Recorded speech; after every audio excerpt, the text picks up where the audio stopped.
In this video, we will learn two things. The first one is the power of silence, and the next thing is how to recognize your inner voice. वो किसी ने क्या खूब कहा, wise men speak because they have something to say, and the fool men speak because they have to say something. याद रखना कि जब आप बोल रहे होते हैं ना, तो आपके पास सिर्फ अपना नॉलेज होता है, लेकिन जब आप सुन रहे होते हैं ना, तो तमाम बोलने वालों का नॉलेज आपके पास आ जाता है. That is the 3x and multiple option for gaining the right knowledge from different options.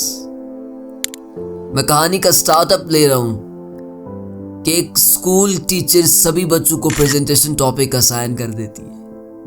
बच्चे अपनी अपनी टर्न पे आकर अपने प्रेजेंटेशन टॉपिक्स को प्रेजेंट करते हैं. एक बच्चा बड़ी खामोशी के साथ सभी बच्चों को सुन रहा है और उनकी प्रेजेंटेशंस को अपनी नोटबुक पर नोट डाउन किए जा रहा है. जब उस बच्चे की टर्न आती है, टीचर उसकी तरफ देखती है, तो वो बच्चा इनकार कर देता है कि मैम मैं प्रेजेंटेशन नहीं दूंगा. उसे पनिश किया जाता है, क्लास में उसे डीवैल्यू किया जाता है और नेक्स्ट डे के लिए टास्क दिया जाता है कि सभी बच्चे कल इन्हीं टॉपिक्स का रिटन टेस्ट देंगे. जब रिटन टेस्ट होता है तो वो बच्चा जिसे पनिश किया गया था, वो 10 मिनट के अंदर टेस्ट मैम को हैंड ओवर कर देता है.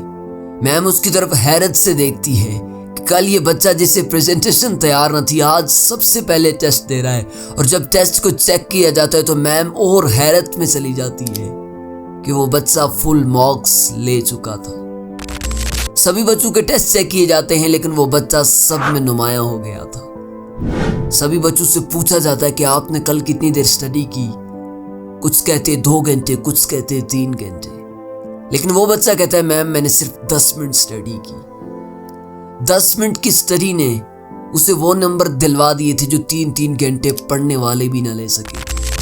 इससे ये पता चल गया था कि अगर आप खामोशी के साथ सुनते हैं तो आप कम वक्त में बहुत ज्यादा कुछ सीख जाते हैं. इसीलिए सोनू शर्मा कहते हैं, मैं हमेशा से कहता आया हूं, listening is gold, speaking is silver. याद रखना कि जब भी आप सुन रहे होते हैं ना, तो आप अपने लिए सोना चुन रहे होते हैं.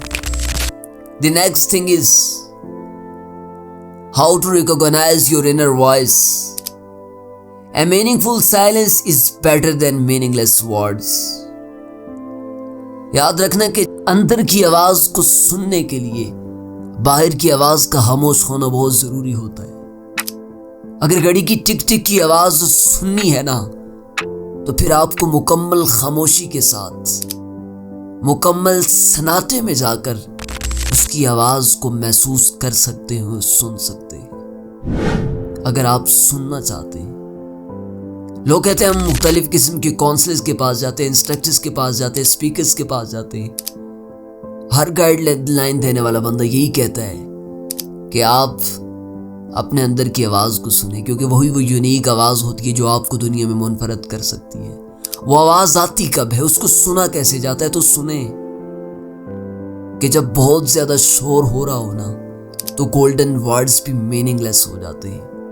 लेकिन जब खामोशी होती है, सन्नाटा छाया होता है, जब कॉन्सेंट्रेशन होती है, जब फोकस होता है, तो एक आम से सेब के गिरने से भी लॉ ऑफ ग्रेविटी बन जाता है.